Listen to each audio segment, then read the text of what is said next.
اربوں کے پیسے ادھر پڑے ہوئے تھے, تو مجھے ایسے فیل ہوا سب ساری دنیا کے پڑے, ہمارے بھی ادھر ہی پڑے ہیں, ہمارے روس کے بھی ادھر ہی پڑے تھے, ایگزیکٹلی. تو میں یہ کہہ رہا ہوں ساری چائنا کی بھی ادھر ہی پڑے ہیں, ایگزیکٹلی. تو دنیا کے پیسے ادھر پڑے ہیں, مگر اس کو استعمال کر کے دنیا کی ورلڈ پالیٹکس مینیج کیسے کرنی ہے, بالکل وہ فیصلہ وہ کر رہے ہیں. فائنینشیل پاور جو ہے نا جی وہ ویسٹ کے پاس ہے.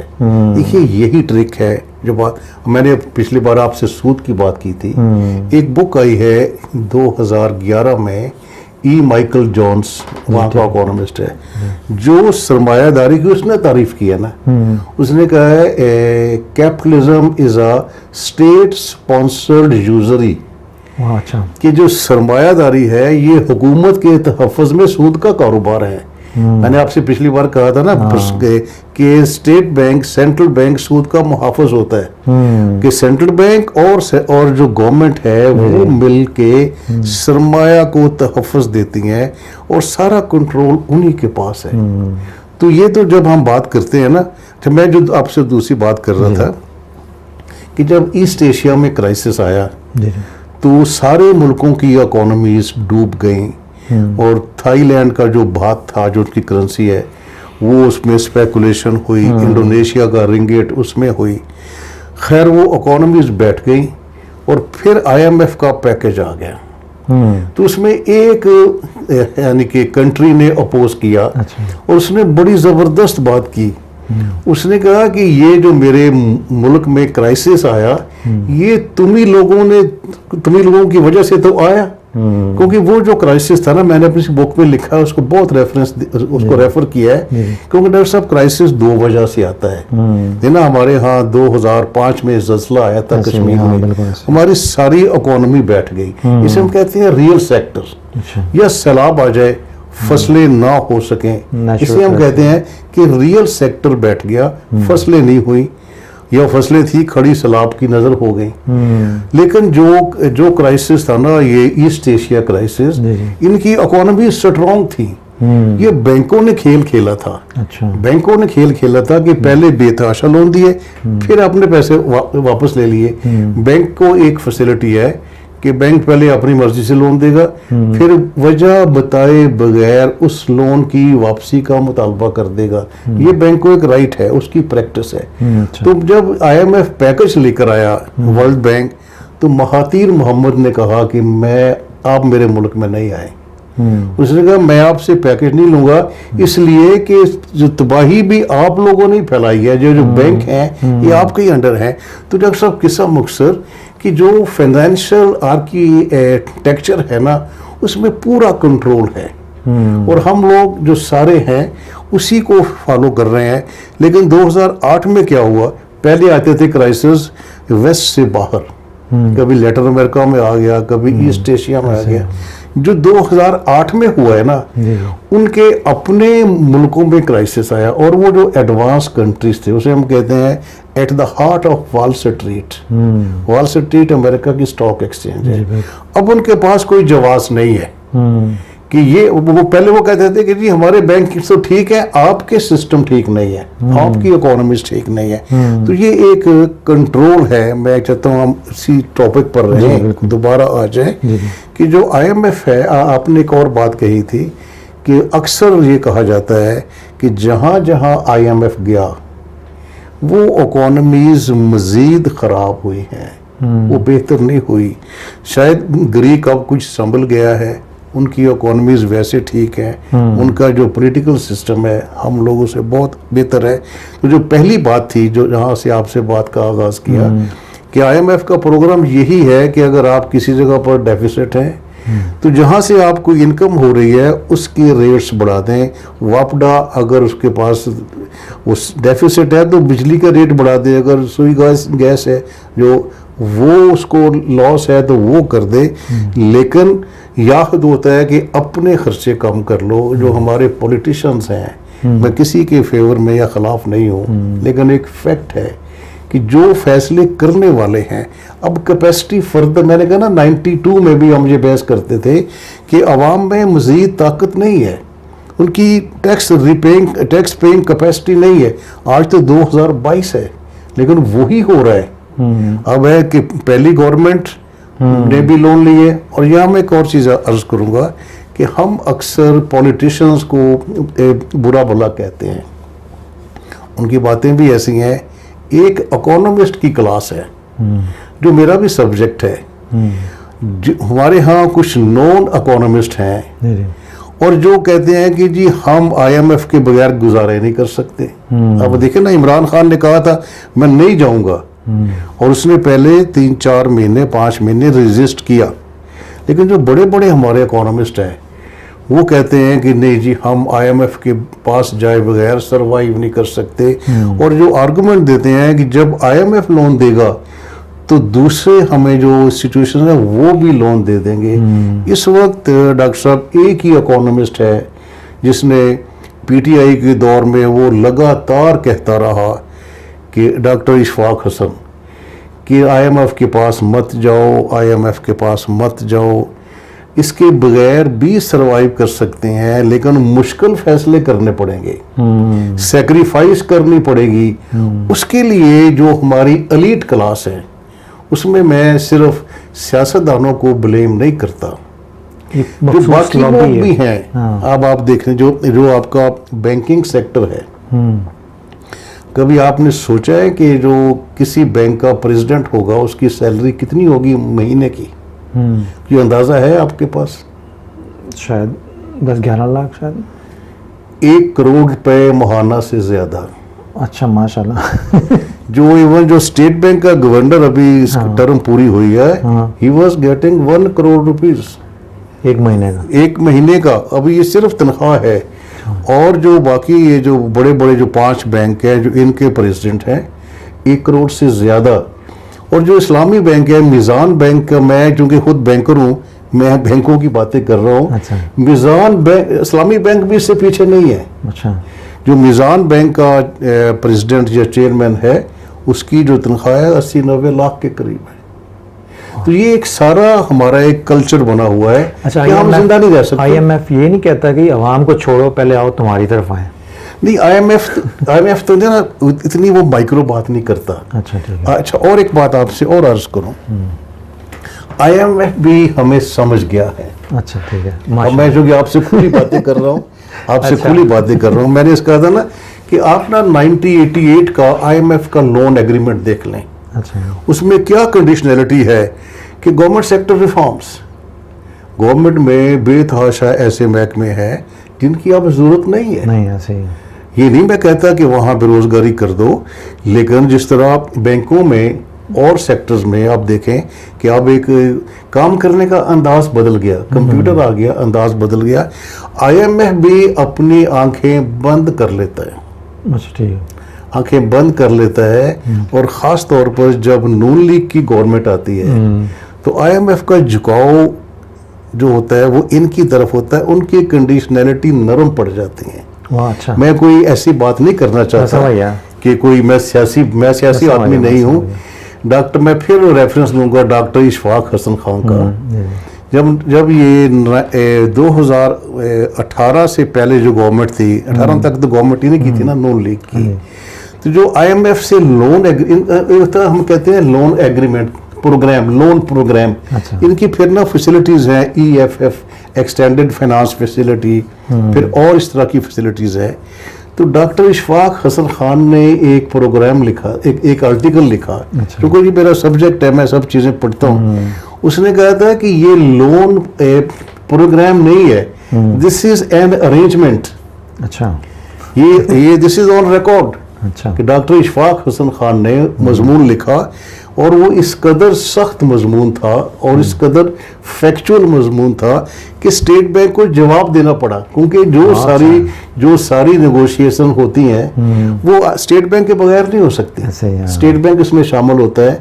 تو اس میں یہ ڈاکٹر صاحب نے لکھا, ڈاکٹر اشفاق حسن خان نے, کہ یہ میں ثابت کرتا ہوں کہ یہ لون نہیں ہے, یہ پروگرام نہیں, this is not a program, this is an arrangement.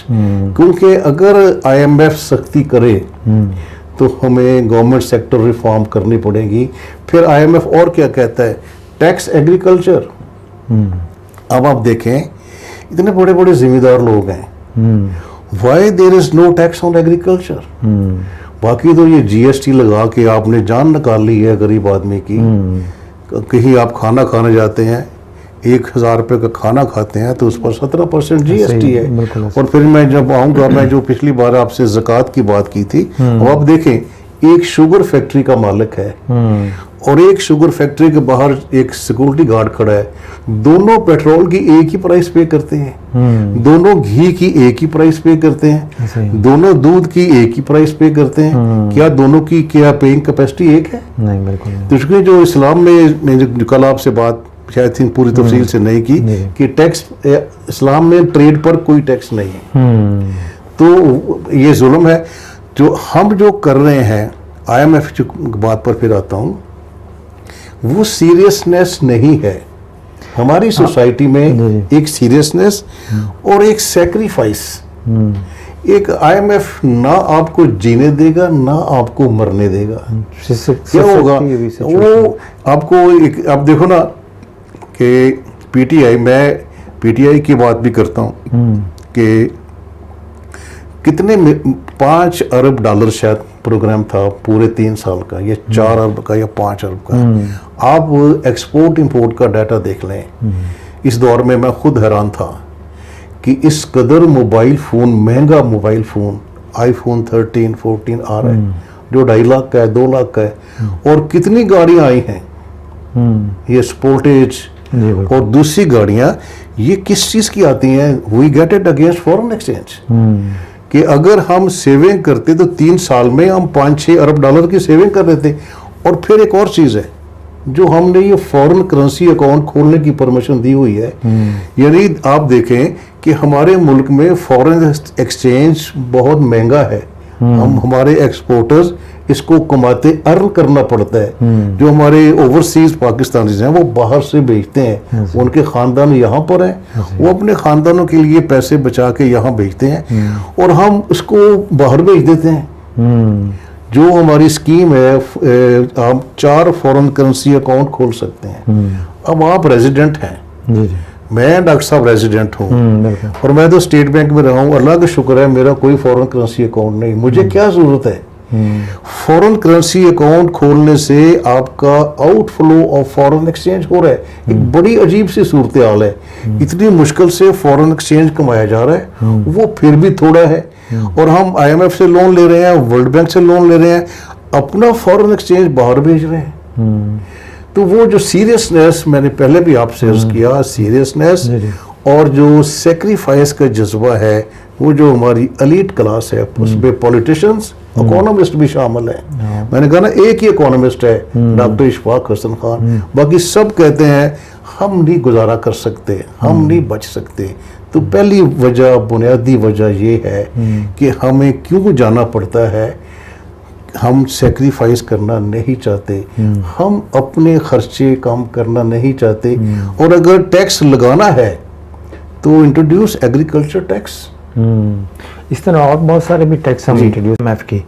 تو جب آپ ارشاد فرما رہے تھے تو میں سوچ رہا تھا کہ اس سے یہ تاثر تو اسٹیبلش ہوتا ہے کہ IMF بھی اپنی من پسند گورنمنٹس کو اکوموڈیٹ کرتی ہے. جی میں نے آپ سے بات کی نا کہ ڈاکٹر اشفاق حسن خان کا وہ آرٹیکل ہے, انہوں نے ثابت کیا کہ this is not a loan program, arrangement. تو اس کا مطلب ہے IMF بھی پولیٹیکل سچویشنز میں اپنی لون کے ویپن کو یوز کرتا ہے. اس میں حصہ ہوتا ہے, کنٹینٹ ہوتا ہے. ہاں بالکل ایسے ہے. تو یہ ڈاکٹر صاحب ایسی چیزیں ہیں. اور پھر ایک اور چیز ہے, کچھ ہم نے ایسے بنیادی غلط فیصلے کیے ہیں اپنے ملک میں. میں 2 مثالیں دوں گا. ایک تو IPPs.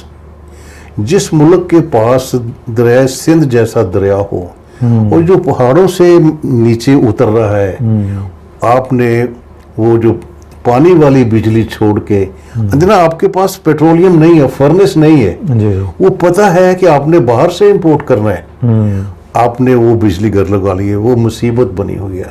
دوسری چیز, میں نے جب کراچی میں تھا اسٹیٹ بینک میں, تو میں نے 88 میں گاڑی خریدی, پہلی گاڑی. اس وقت ڈاکٹر صاحب جو پیٹرول کی پرائس تھی وہ تھی, مجھے یاد ہے ابھی تک, 18 روپے لیٹر. ڈیزل 9 روپے لیٹر تھا. ایک بیلنس تھا.